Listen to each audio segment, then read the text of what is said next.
Hey everyone, this is Clay Doolin from Doolin Guide Service coming to you from beautiful Bull Shoals Lake on a gorgeous Ozark March day.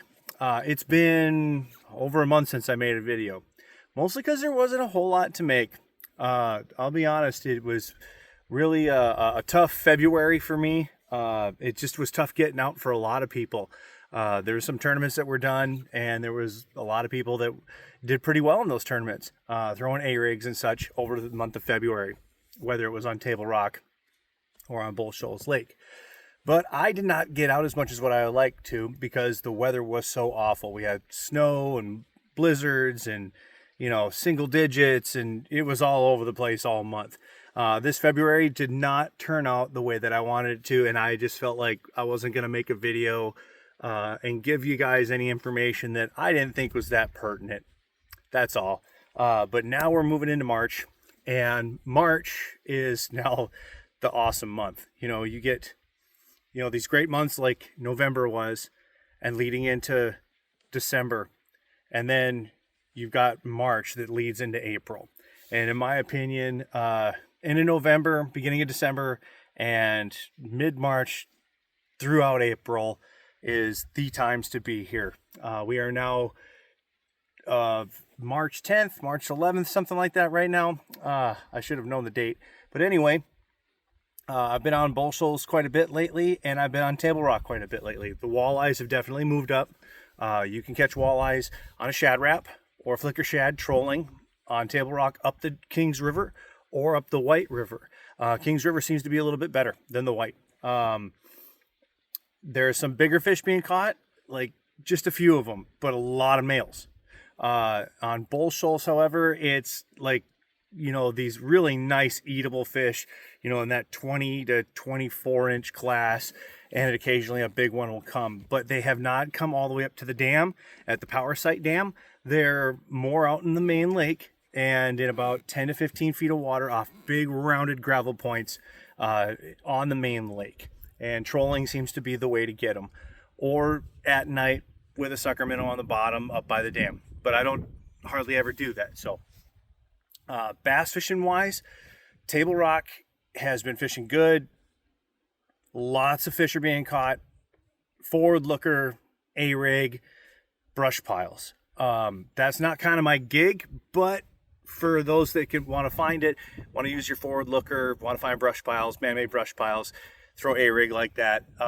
There's a lot of big weight being caught doing it. BFL was one with like 21 pounds out there. We had an OMGT one out here. Same guy won both of them and had good weight. But even all the way down the leaderboard was pretty decent weight if you were doing the forward looker. That being said, you can come to Bull Shoals with a little bit more stain in the water right now, and the water's fluctuated higher, and some of the creek arms have started to dump in, and find a lot of fish tight to the bank, and a lot of really good fish tight to the bank. It has been one of those last week or so that it's been pretty simple. I find the wind, I find a main lake point, and I throw a crankbait, a spinnerbait, and a jig. I'll start with a crankbait.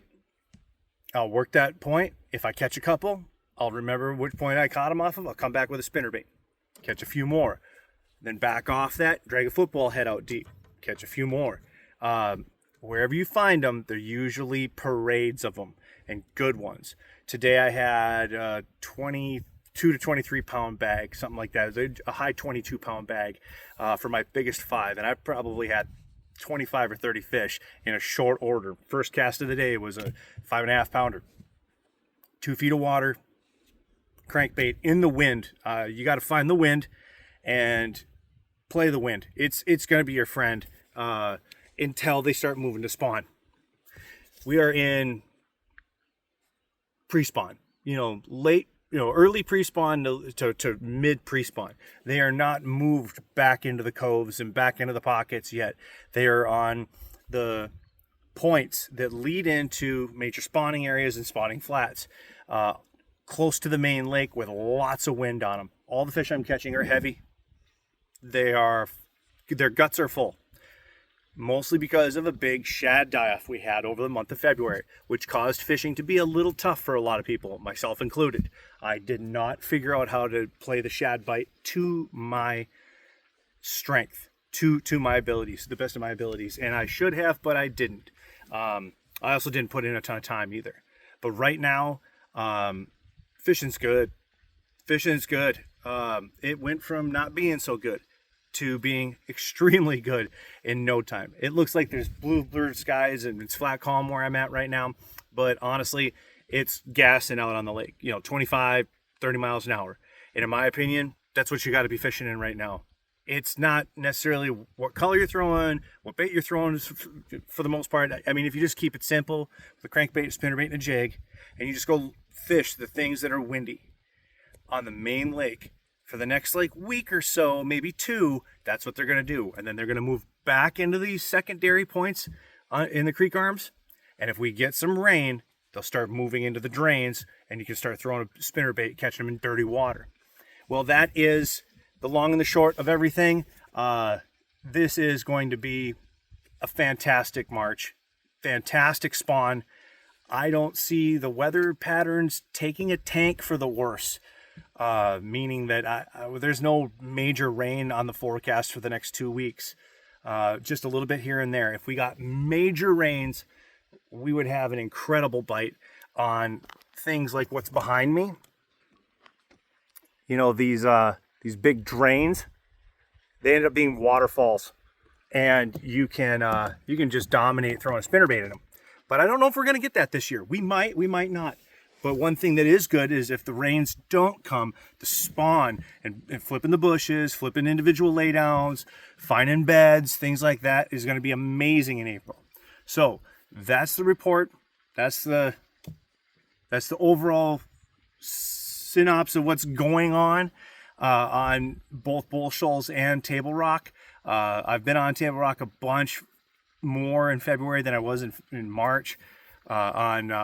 That I have been on Bull Shoals in February, and Table Rock was tough for me, and it typically is that time of year, but I think things are just gonna take a really good turn. They already have. Today was one of those days where everything went right for me, and I think that's going to continue that way. The conditions are moving in my favor, and I think in a lot of other guys' favor. If you don't have the forward looker, everything is going to get better for you from here on. If you didn't have the forward looker in February, it was going to be a tough road for you. But that's all swapping, and it does the same thing in October and November, where if everything's offshore in October, and then in November, boom, everything kicks off, and it's in the back of Creek's Arms again. So we have turned the corner, I think. Water temperatures, both lakes are about the same, 48 to 50, depending on where you're at. Dirtier water on Bull Shoals, dirtier meaning just a perfect stain, like nice stain green, 1.5 to 2 foot of water clarity. It's pretty good. That's on the upper lake, the upper end of the lake. The lower end is a little clearer, but it is getting great. Like I said, landed on them today. First cast, 5.5 pounder, and just put together the pieces after that, wind blowing points. So come on down. If you got your own boat, take it out, do what I told you. Beat the bank a little bit, see what you catch. I think there's a little bit more quality up there than what people think. And if you don't have your own boat, come on out with me. Clay Dooland, Dooland Guide Service, 417-332-5873. I hope every one of you have a great spring and an excellent start to your summer. Winter's pretty much over. Let's hope that I'm not incorrect and Mother Nature rears its ugly head again. So, tight lines, everybody.